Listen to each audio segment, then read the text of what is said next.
估唔到呢，喺巴塞嘅夜晚11點，我仲可以行街聽音樂會，食埋宵夜先至返酒店。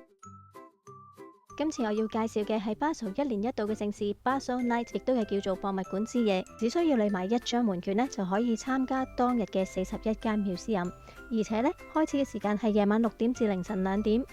就算你對 museum冇興趣呢，當晚仲有多個免費活動俾大家參觀，直情好似行年宵咁。好似呢個巴塞爾主教座堂，當晚除咗免費康復俾大家，仲可以好似我咁爬上佢哋嘅中層樓底，仲可以免費聽到佢哋嘅小型演奏會。喺嗰度聽到嘅演奏會呢，可以用繞樑3日去形容。仲有好多 visual arts，例如光影表演呢，喺市內唔同嘅地方俾大家去打卡。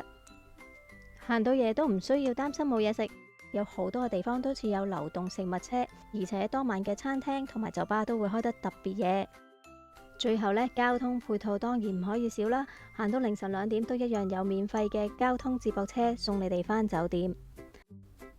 今年嘅 Basel Night 博物館之夜將會喺1月24號舉行，門票呢係24個瑞士法郎或者26蚊歐羅，只係參觀免費項目呢係唔需要門票嘅。而當中我有自己嘅心水推介地點，將會喺 info box 嗰度展示俾大家。其實巴塞唔止呢一個慶典㗎，下一集再話你哋知。